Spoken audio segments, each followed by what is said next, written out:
Good afternoon, everyone. Welcome. Hope you're enjoying this beautiful day. Today, I have Jamie Myers with me, and Jamie is the Executive Director for Prevention Consultants of Missouri down in Rolla, and he is one of the regional support centers that we've talked about on some of the other chats that we've had. So welcome, Jamie. Good to see you. Good to see you, Alicia. Thanks for having me. No problem. Cool. So today we're going to talk about your Mentoring Makes a Difference program, and you've been doing this for a while now. How many years have you had this? Well, we started over 17 years ago, and with a small grant from the Department of Public Safety. It's a 3-year project, and it actually evolved from a program we were doing in a targeted neighborhood after school, and we noticed that the kids that came to that after-school program that kind of worked with the same tutors on a regular basis seemed to be doing better. You know, we were doing our best to try to evaluate the program with school performance and attendance and all those kinds of things. And so it was one of those kind of where you hit yourself in the forehead and you go, mentoring. And so we wanted to start a real mentoring program. And so we wrote a grant to the Department of Public Safety and started 17 years ago. Can you give us kind of the nuts and bolts of what your mentoring program looks like? Sure, yeah. It's a model we created. I think others have since done some similar things, and even before us were doing some similar things, but our mentors and mentees are matched one-on-one, just like a traditional mentoring program. So the mentor meets with the same mentee on a regular basis. However, our mentors and mentees always meet in a supervised setting. In other words, at least one of our staff is always there. So currently our program is just in Rolla, but we meet with kids, or we have kids matched in the 3 elementary schools here, the middle school, and then just last year we expanded into where we have matches meeting at our junior high school, which is 7th and 8th grade.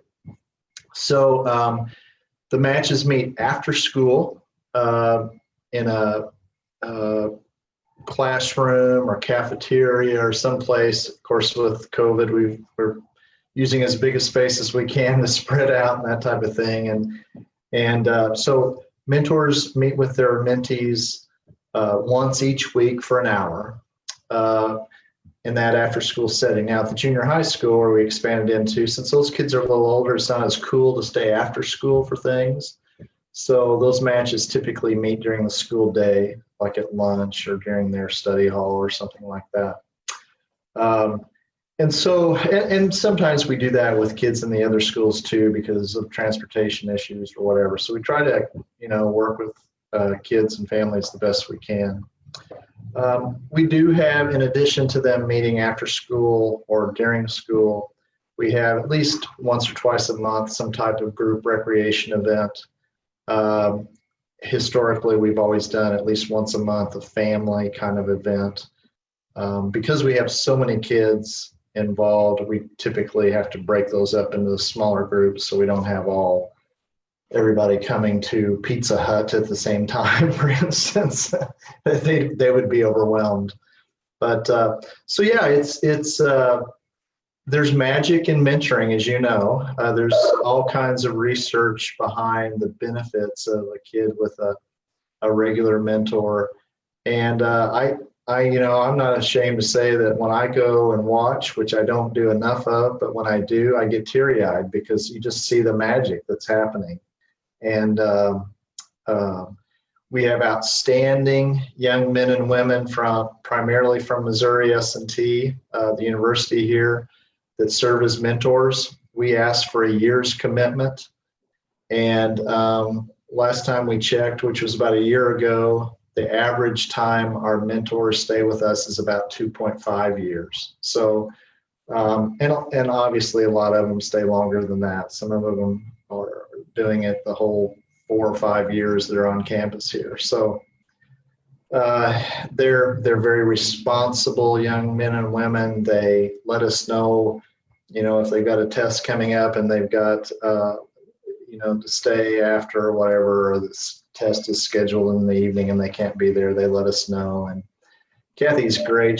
Kathy Heflin coordinates the program, and she always has kind of a handful of mentors that are just kind of there and can show up. Like, if, for instance, today, if she had 2 mentors that said, "Hey, I can't be there today, got this lab that's rescheduled," or whatever, she can call a couple of them, text them a couple of them, and they'll show up in their place. So the kids still have somebody that they can play a game or do their homework or go out. Today's a beautiful day, go outside and play and those types of things. So that was my next question. So you led right into it. Is what are some of the activities that the mentor and mentee do together?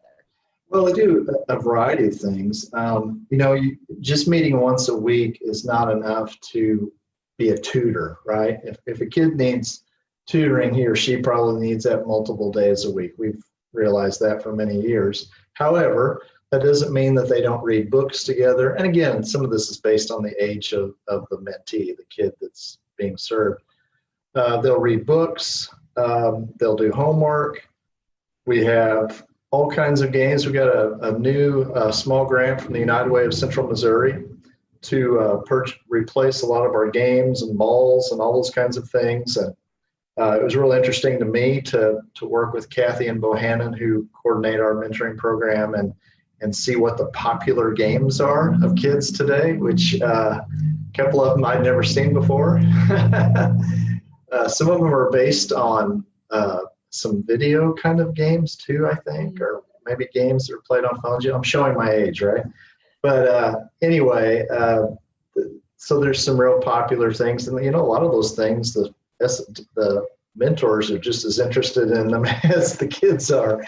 But so they do that. Obviously, they'll go outside if they get a chance, and they'll play soccer or football or foursquare or, whatever, whatever's going on. And that's sometimes when the mentors will as a group will organize a game or something, and then the kids will play. So it's just, it's just a neat thing. And when mentors are new to it, they're obviously nervous about it. What's this all about? And so we give them some structured activities that they can do the first 3 times that they meet with their mentee. But after that, it's just, they just do it, and not every kid we have in the program is what I want to say. Some of them have challenges, right? and it's amazing how well, and Kathy prepares them, she prepares them she gets to know the kids, but how well they work with kids, that have different kinds of needs. Because these are kids that a lot of them come from environments where they don't have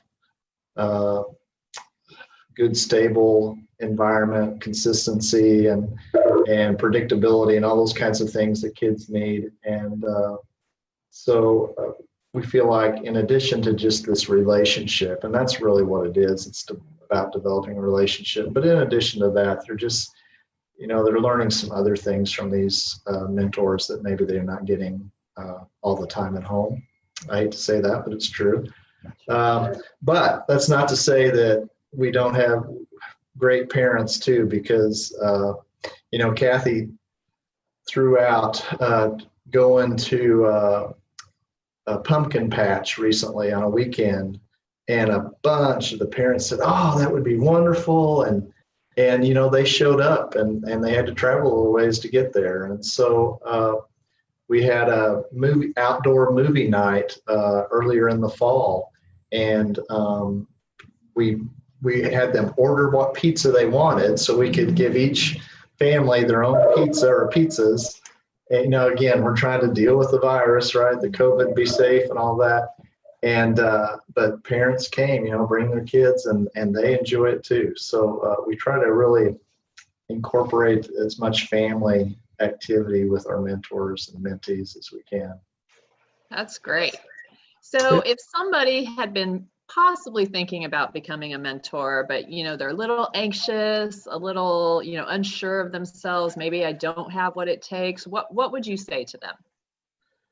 I'd say, think back when you were a kid and who were some of the adults in your life that as you look back, you think of that they made a difference in your life, and what was it they did that made that difference, and probably it was just they listened to me, they spent some time with me.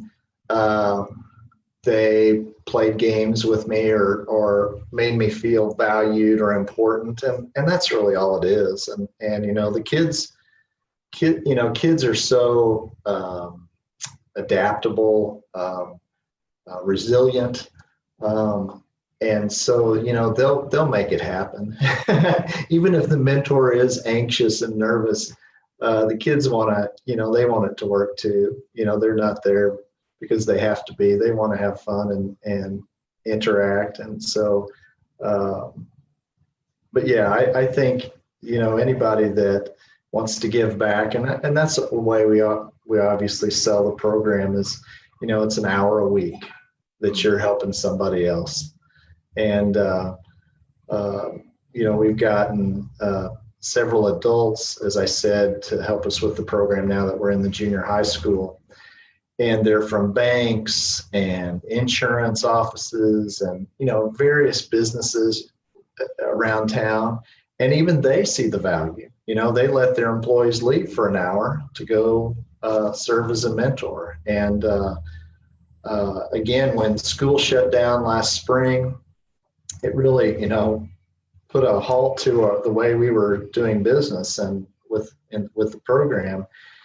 And so we had to be creative and come up with other ideas. But even some of our mentors, they came up with ideas, and we don't allow, if you will, mentors and mentees to meet outside of the program. But so a lot of times folks would bring stuff to us, and then we would give that to the kids, or they would meet the kids here at our offices or some other site, because schools weren't in session. So we did our best to try to continue that. But some of the mentors initiated that by, hey, what if I did this? Or what if I sent them a card? Or what if I got them this gift? And could you all get that to them? Or could I meet them somewhere? And so it was neat to see that happen also. But, and then of course we tried to use Zoom and other technologies, and that was somewhat effective. But I think they all missed the personal, face-to-face, mask-to-mask now interaction. So. Right. Yeah. Well, it sounds like you've built an amazing program and an amazing community within this program that have come together. And thank you so much for coming and talking to us about this today. And I'm going to drop your contact information in the comments in case anyone wants to learn more and see if you could help them out at all. So we'll do that. Thank you, Alicia. All right. Good to see you. Talk to you later. See you. All right. Take care. Bye-bye. Bye-bye.